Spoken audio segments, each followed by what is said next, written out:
Alhamdulillah, alhamdulillah ma fis samawati wa ma fil ardh wa ilallahi turja'ul umur. Asyhadu an la ilaha illallah wahdahu la syarika lah wa asyhadu anna Muhammadan abduhu wa rasuluh la nabiyya ba'dahu. Allahumma shalli ala sayyidina wa maulana Muhammad wa ala alihi wa sahbihi wa barik wasallim. Allahumma shalli ala sayyidina Muhammadin wa alihi salatan tunjina bi jami'il ahwali wal afat wa tahdilana bi jami'il hajat wa tutahhiruna biha min jami'il sayyi'at wa tarfa'u biha ila a'la darajat wa tuballighuna biha aqsal min jami'il amrati fil hayati wa badal mamati innaka ala kulli syai'in qadir. Amma ba'du, fa ya ibadallah ittaqullaha kami wa la tamutunna illa wa antum muslimun. Maka Allah Ta'ala bil Qur'anil Karim, a'udzu billahi minasyaitonir rajim. Bismillahirrahmanirrahim. Qulillahumma malikal mulki tu'til mulka man tasha wa tanzi'ul mulka mimman tasha wa tu'izzu man tasha wa tuzillu man tasha yadikal khair innaka ala kulli syai'in qadir. Ma'asyiral muslimin, ikhwani fiddin wa jamaah rahimakumullah. Kembali dan tidak hentinya Allah Subhanahu wa taala dengan rahmat dan rahimnya terus memberikan berbagai nikmat kepada kita. Kekuatan, kesempatan, kesehatan yang kita miliki saat ini, yang kemudian kita dibalut dengan nikmat iman, telah mengantarkan kita untuk datang ke Masjid An-Namirah ini serangkaian dengan pelaksanaan sholat Jumat secara berjamaah. Seperti inilah cara kita bersyukur terhadap nikmat yang kita terima dari Allah, sebab tiadalah satu di antara kita yang mampu menghitung nikmat yang kita terima dari Allah Subhanahu wa taala. Andaikan semua air laut dijadikan tinta, semua pepohonan dijadikan pena, dan semua dedaunan dijadikan kertas untuk menulis nikmat yang kita terima dari Allah, tiadalah kita sanggup menulisnya. Makanya kata Allah, wa in ta'udhu nikmat Allah la tusuha. Jika kalian menghitung nikmatku, maka tiadalah kalian sanggup menghitungnya. Ayat ini ringan saja kita bisa buktikan bahwa di antara jamaah yang ada pada saat ini tidak ada satupun di antara kita yang mampu menghitung berapa kali kita bernafas pada hari ini. Sejak kita bangun pagi sampai saat ini, tidak ada di antara jamaah yang menyadari dan mampu menghitung berapa kali kita menarik nafas, menghirup oksigen. Tidak ada satupun di antara jamaah yang mampu menghitungnya. Ini baru nikmat yang kita terima dari hari ini.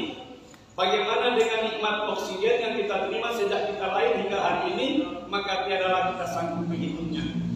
Dan andaikan setengah dari dunia ini milik kita secara perdata, tidak mampu membayar satu kali tarikan nafas. Kenapa demikian? Lahu ma fis samawati wa ma fil ardh. Kepunyaan Allah lah yang ada di langit, bumi beserta isinya. Maka mustahil milik Allah kita gunakan untuk membayar nikmat dari Allah. Maka tidak ada cara lain bagi kita, karena kita tidak mampu membayar nikmat yang kita terima dari Allah, kecuali kita mensyukurinya. La in syakartum la azidannakum. Barang siapa bersyukur atas nikmatku karena Allah, maka Allah akan tambahkan nikmat tersebut. Bagaimana cara kita bersyukur? Nikmat yang kita terima dimanfaatkan ke jalan Allah. Yakin dengan begitu Allah akan tambahkan nikmatnya kepada kita. Namun sebaliknya, ketika kita sudah diberikan nikmat kekuatan, kesehatan, kesempatan, pangkat dan jabatan, harta yang berlimpah dan lain sebagainya, kemudian kita tidak syukuri, kita tidak manfaatkan ke jalan Allah, maka ingat ancaman dari Allah, walakin kafartum inna azabi lasadid. Sungguh azabku sangat pedih kepada orang yang diberikan harta, diberikan pangkat, diberikan jabatan, diberikan fasilitas dan lain sebagainya, kemudian tidak dimanfaatkan ke jalan Allah, maka tunggu azabku sangat pedih kepada Allah. Alhamdulillah, nikmat yang kita miliki saat ini telah kita manfaatkan ke jalan Allah dengan sujud kepada Allah. Yakin, maka Allah akan tambahkan nikmat kepada kita. Salawat dan salam kita sampaikan kepada junjungan kita Nabiullah Habibillah kekasih Allah Muhammad bin Abdullah Rasulullah SAW, dengan suatu harapan Semoga rahmat dan berkah Allah senantiasa tercurah ke beliau, keluarganya, sahabatnya, para tabi'in, dan musola, berikutnya beberapa perempuan kontan. Masyarakat muslimin, iwan fillah wa rahmatullah. Dalam kesempatan berpaskan ini, selaku khotib juga terus mengingatkan kepada kita semua agar dalam berbagai kesempatan hendaklah kita terus meningkatkan kualitas iman dan takwa kita kepada Allah Subhanahu wa taala. Kita tingkatkan kualitas iman dalam artian bahwa makin hari makin kita menyadari bahwa Allah dengan segala kekuasaan dan kebesarannya itu benar adanya. Makin hari kita makin sadari bahwa bertambahnya usia kita itu pertanda bahwa jatah hidup kita sedang berkurang, dan dengan begitu kita akan berhadapan dengan alam barzakh. Dengan iman kita yakin bahwa alam akhirat itu adalah tempat kita yang kekal dan abadi. Dengan iman kita yakin bahwa Al-Quran benar kitab Allah, Muhammad bin Abdullah adalah benar Nabi dan Rasul Allah. Dengan iman kita makin yakin bahwa malaikat-malaikat Allah itu ada, memonitor semua perbuatan kita, mencatat apapun yang kita lakukan, baik terang-terangan ataupun tersembunyi. Semua dicatat oleh malaikat Allah dan kelak akan kita pertanggungjawabkan kepada Allah. Karena dengan iman kita yakin bahwa semua perbuatan kita dimonitor, dicatat oleh malaikat Allah dan kelak akan kita pertanggungjawabkan kepada Allah, maka wajiblah kita bertakwa. Takwa haqqa tuqatih wa la tamutunna illa wa antum muslimun. Takwa dengan sebenar-benar takwa, dengan satu motivasi ke depan, jangan kita mati kecuali dalam keadaan Islam. Masyarakat muslimin, iwan fillah wa rahmatullah. Hari ini masih dalam bulan Zulhijjah. Artinya bahwa ini bulan haji, di mana saudara-saudara kita yang lain telah tuntas menunaikan ibadah haji dan sudah pulang ke tanah air. Namun sebagian masih dalam perjalanan. Hikmah apa yang kita bisa ambil dari perjalanan haji oleh saudara-saudara kita yang berkesempatan Allah berikan nikmat pada saat ini untuk berhaji? Maka kita yang belum sempat berhaji pada saat ini, kita ambil pelajaran ikhtibar, ambil tarbiyah dari keberangkatan saudara-saudara kita berangkat haji. Kemudian di sana kita menyaksikan bagaimana mereka mengumandangkan kalimat talbiyah, yang apabila kita maknai, insya Allah keimanan kita akan semakin mantap. Untuk itu dalam kesempatan ini, Khotib sedikit mengulas tentang makna daripada kalimat talbiyah, bahwa setiap umat Islam, semua kita, apabila kita menunaikan ibadah umrah ataupun ibadah haji dan hendak memasuki kota Mekah, diawali dengan kita niat umrah atau niat haji, kemudian kita berganti pakaian kita dengan pakaian Islam. Hanya dengan 2 helai kain dililitkan ke badan kita. Hikmah apa di balik itu? Inilah Allah berikan pelajaran buat kita, bahwa sesungguhnya ketika kita akan menghadap kepada Allah, maka sebetulnya kita ini tidak ada apa-apanya. Ketika kita mau memasuki kota Mekah, kita berihram, pakaian kebesaran dunia semuanya kita lepas. Pakaian camat, pakaian lurah, pakaian gubernur, presiden, TNI, Polri, semuanya dicopot, diganti dengan 2 helai kain yang melilit badan kita. Itu pertanda bahwa di hadapan Allah ini kita sama semuanya. Inna akramakum indallahi atqakum. Sesungguhnya yang paling mulia di hadapan Allah di antara kamu adalah yang paling bertakwa. Berarti kita ini semua di hadapan Allah sama. Yang membedakan di antara kita adalah tingkat ketakwaan kita kepada Allah. Jangan kita remehkan tukang sapu di jalan, dan jangan berbangga hati manakala kita jadi gubernur, wali kota, Sebab belum tentu tukang sapu yang pekerjaannya di bawah dan wali kota gubernur yang di atas belum tentu siapa yang lebih mulia di hadapan Allah. Jangan orang jadi kaya meremehkan orang miskin, karena boleh jadi pemulung lebih mulia daripada konglomerat. Kenapa demikian? Karena ukuran kemuliaan seseorang dilihat dari tingkat ketakwaannya kepada Allah Subhanahu wa taala. Itu yang Allah.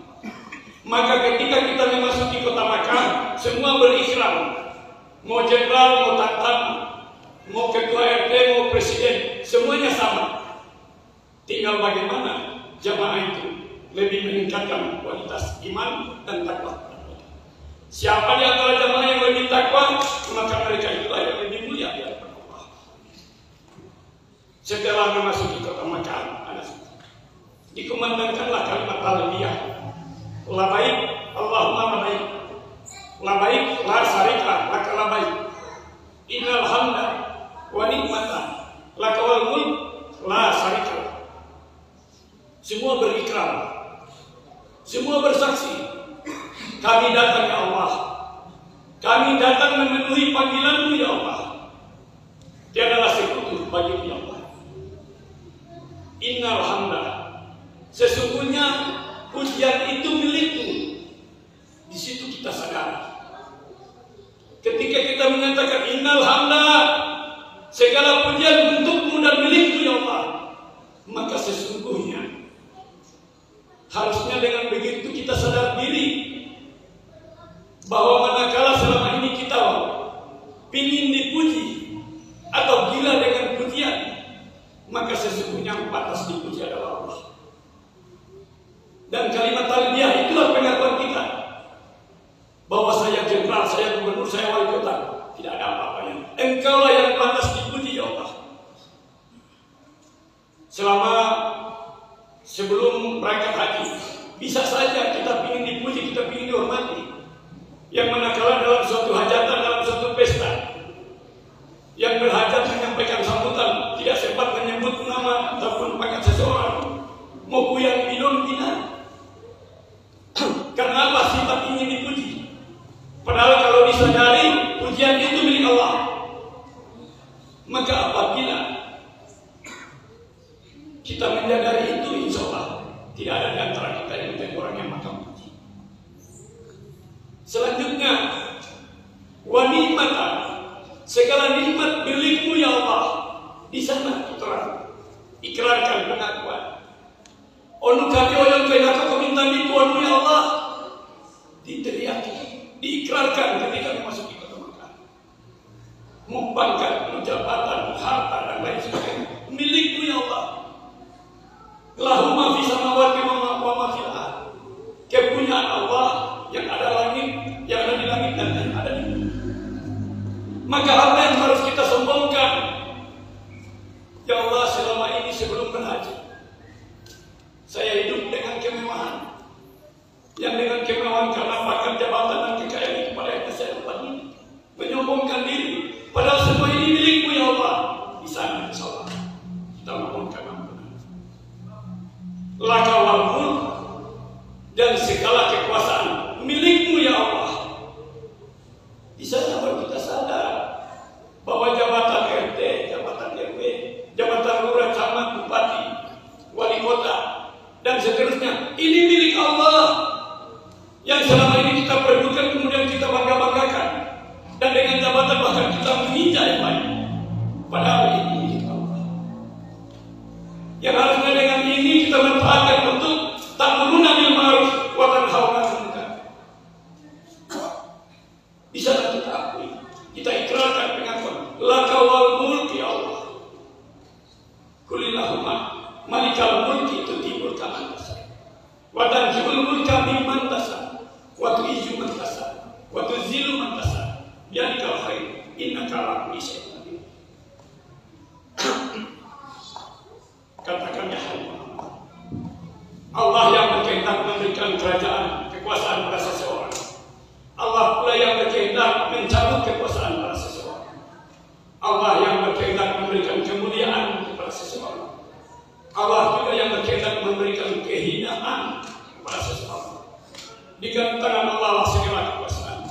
Allah yang berkuasa atas segalanya. Surat Ali Imran ayat 26 inilah pengakuan dan jawaban bahwa sesungguhnya mencapai jabatan Naton semua itu milik Allah dan dari Allah. Allah yang berikan. Asbab melalui si A, si B, si C itu mau bilang sabab itu cuma asbab. Tapi yang sesungguhnya Allah sudah tetapkan.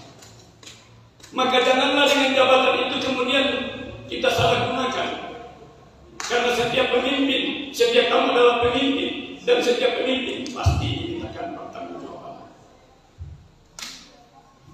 Di sana ikrar kita akui lah kalau bahwa kekuasaan itu la syarikalah, janganlah sekutu bagi Allah. Tidak ada sekutu bagi Allah, tidak menduakan Allah. Yang sebelum kita berangkat tidak menutup kemungkinan, karena takutnya kita kehilangan jabatan. Pada akhirnya kita menghambakan diri pada manusia. Disadari atau tidak, itu sama halnya dengan kita mentuhankan manusia. Maka di sana pengakuan kita la syarikalah, tidak ada sekutu bagi Allah. Tidak ada yang saya duakannya selain Allah. Maka jamaah yang bersama kita sama dengan Allah SWT. Hari ini saat ini negeri kita Indonesia menjelang memasuki dan sudah pada tahapan politik yang nanti pada 2024 nanti akan diadakan pemilihan legislatif dan pemilihan presiden. Kita sadari siapapun yang nanti menjadi anggota DPR, menjadi presiden, ayat yang tadi sudah disampaikan. Allah sudah tetapkan. Allah beri jabatan, Allah juga yang cabut. Tapi harus diingat, ayat ini tidak hanya beri dan cabut jabatan. Dipasangkan dengan Allah juga beri kemuliaan, Allah juga beri kehinaan. Makanya, mengertinya, dengan cara apapun jabatan yang kita tempuh, itu semua atas izin dan kuasa Allah. Tinggal bagaimana cara kita mau mencapainya. Mau dengan jalan haram ataupun dengan jalan haram, itu semua atas izin Allah. Tapi yang kita cari ridho Allah. Seorang mencuri amplifier masjid, kalau tidak ada izin Allah, yang tidak akan bisa mencuri. Tapi apakah itu diridhoi? Dipastikan tidak diridhoi. Jabatan pun demikian. Mau jadi sanadi, jadi camat, jadi anggota DPR, bisa saja dengan cara apapun mau ditempuh. Tapi apakah itu diridhoi atau tidak? Jawaban ada pada kita semua. Maka ayat ini Allah katakan Allah beri jabatan, Allah juga yang mencabut. Allah berikan kemuliaan, Allah juga berikan kehinaan. Kalau jabatan itu diperoleh dengan cara yang hak, yang benar, yakin bahwa jabatan itu akan memberikan kemuliaan kepada kita. Namun apabila pangkat dan jabatan itu diperoleh dengan cara batil, nyogok sana, nyogok sini, sundul sana, sundul sini, fitnah sana, ghibah sini, maka boleh saja jabatan itu diperoleh atas izin Allah. Tapi belum tentu dia mendapat ridho, dan di sanalah boleh jadi akan Allah hinakan. Maka jabatan yang diperoleh didapat dengan cara apapun tergantung kita. Kalau kita dapati dengan cara halal, insya Allah kemuliaan. Namun sebaliknya, apabila kita dapati dengan cara batil, maka kehinaan yang akan kita peroleh. Maka jamaah yang insya Allah kita sama dirahmati Allah SWT, selaku hakim bertanggung jawab terhadap pengambilan keputusan jamaah ke depan. Maka dalam perspektif Islam, ketika kita hendak memilih anggota DPR, presiden ke depan, Islam sudah memberikan empat sifat yang harus kita pedomani dalam menilai siapa yang pantas untuk kita pilih. Di dalam masjid tidak boleh kampanye untuk menyebutkan si A, si B, si C. Tetapi sebagai Muslim, kita wajib tahu kriteria pemimpin secara Islam. setiap calonnya yang memiliki sifat sidik, jujur, satu kata dan perbuatan. Tentunya kita melihat bukan pada saat dia kampanye di atas panggung, bukan pada saat dia datang silaturahmi di rumah, tapi dilihat track recordnya perjalanan orang tersebut. Apakah selama ini dia jujur atau tidak? Setelah jujur, kita lihat amanah atau tidak. Orangnya bertanggung jawab atau tidak. Jadi sidik, amanah, udah jujur, bertanggung jawab. Tidak berkhianat. Sebab manakala diberikan amanah kemudian tidak dilaksanakan, sifat orang munafik. Kemudian fatona, berilmu, mewakili masyarakat, memimpin masyarakat, harus punya ilmu. Fatona. Jadi sidik, amanah, fatona. Kalau kita memimpin masyarakat, kemudian tidak dibekali dengan ilmu yang cukup, bagaimana mungkin kita mampu menampung, menyaring, menyalurkan dan memperjuangkan aspirasi masyarakat? Kemudian keempat adalah tabligh. Orang yang senantiasa bersama masyarakat, kapan dan di mana dibutuhkan dia bisa siap untuk bersama dengan masyarakat. Yang istilah sekarang merakyat. Maka empat sifat ini yang harus kita peromani untuk kemudian kita sampaikan kepada halayak keluarga. Ali bin Abi Thalib menyatakan, orang bodoh tidak bersalah kenapa dia tidak belajar. Tapi orang yang pintar, orang yang mengetahui harus bertanggung jawab kenapa dia tidak mengingatkan, kenapa dia tidak mengajarkan. Fa'alaikum bisunati wa sunati ulama rasyidin nalmain biyin nabi. Kata Rasul, ikutilah sunatku dan sunat ulama rasyidin yang diberi hidayah sesudah. Maka dengan demikian ucapan dari Ali bin Abi Thalib adalah bagian dari sunnah Rasul yang wajib untuk kita peromangi. Maka jamaah yang insyaallah kita sama dirahmati Allah Subhanahu wa taala. Manakala kita mampu memfilter syarat dari kepemimpinan yang nantinya akan kita pilih untuk menjadi pemimpin ke depan baik di DPR maupun presiden, insyaallah apa yang kita dapatkan untuk menjadi suatu negeri yang padatun terimatun warahul ghafur akan bisa kita peroleh. Namun sebaliknya, kalau empat kriteria itu, empat syarat, empat sifat itu kita abaikan, yang dalam bahasa hari-hari, integritas, kualitas, mentalitas, popularitas, kalau ini semuanya kita abaikan hanya karena uang kertas alias money politik, maka kerusakan negeri ini kitalah yang menjadi penyebab. Dan dipastikan siapapun dia yang memberikan uang untuk minta dipilih sudah pasti integritasnya, moralnya sudah rusak. Haruskah kita memilih pemimpin yang rusak? Haruskah kita memilih anggota dewan yang moralnya sudah tidak becus? Di sini harus kita perhatikan. Jadi apapun alasannya, siapapun dia yang datang dengan memberikan sokongan, sudah pasti moralnya rusak, akhlaknya rusak. Maka tinggalkan orang seperti itu, sebab manakala itu yang dipilih nanti dipastikan dia hanya akan membawa penggalangan.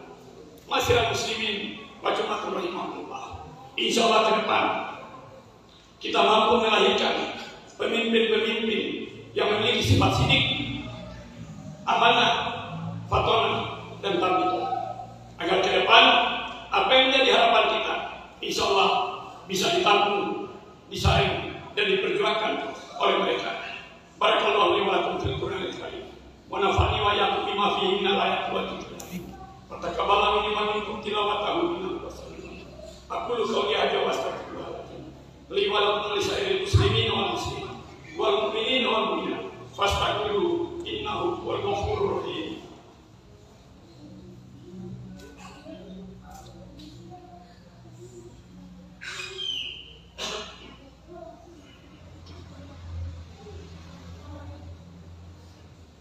Innal hamdalillah nahmaduhu wa nasta'inuhu wa nastaghfiruh wa na'udzu billahi min shururi anfusina wa min sayyiati a'malina.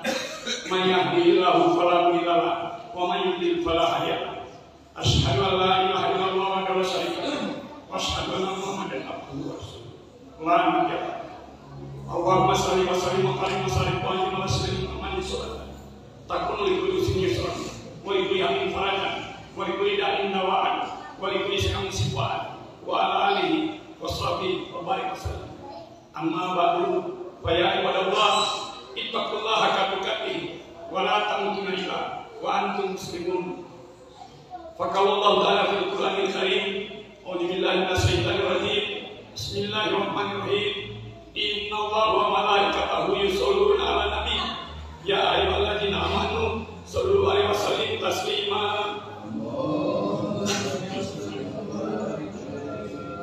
Masyaallah muslimin, iman fillah wa jamaah rahimakumullah. Di penghujung khutbah yang kedua ini, Fatih mau mengingatkan kepada kita. Surat Al-A'la disebutkan pada keinginan Fatih zikrah. Maka berilah peringatan, karena peringatan itu memberikan manfaat. Saya jakar mayasya, wa yatajanna al-ashqa. Orang yang takut kepada Allah akan mendengarkan dan mematuhi melaksanakan apa yang sudah diperingatkan.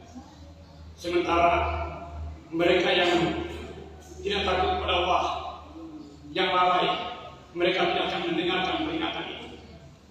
Di manakah tempat orang yang tidak takut kepada Allah, yang lalai ketika sudah diingatkan? Allazi yaslana, tempat mereka adalah di neraka yang besar. Insyaallah kita tergolong hamba Allah yang senantiasa ketika mendengarkan peringatan, kemudian kita laksanakan peringatan tersebut. Allahumma shalli ala sayyidina Muhammad wa ala ali Muhammad kama shallaita ala sayyidina Ibrahim wa ala ali Ibrahim wa barik ala sayyidina Muhammad wa ala ali kama barakta ala sayyidina Ibrahim wa ala ali Ibrahim fil alamin innaka Hamidum Majid. Amin amin ya rabbal alamin. Nastaghfirullah la ilaha illallah, nastaghfirullah allazi la ilaha illa huwa al-hayyul qayyum wa natubu ilayhi wa li jami'il muslimin wa batinan gauran wa filan sanan wa basaran tawbatan nasuha. Allahumma qil lil muslimin wal muslimat wal mu'minina wal mu'minat al-ahya'i minhum wal amwat innaka sami'un qaribun mujib da'wat al-fadhil. Allahumma rabbana hab lana min azwajina wa dhurriyyatina qurrata a'yun waj'alna lil muttaqina imama. Allahumma rabbana atina fid dunya hasanah wa fil akhirati hasanah wa qina adzabannar. Walhamdulillahi rabbil alamin. Ibadallah, inna Allah ya'muru bil 'adli wal ihsan wa ita'i dzil qurba wa yanha 'anil fahsya'i wal munkar wal baghi ya'idzukum la'allakum tadhakkarun. Fasqurullaha la'allakum tashkurun. Wa qul yastajib lakum wa la dzikrullahi akbar. Aqimi shalah.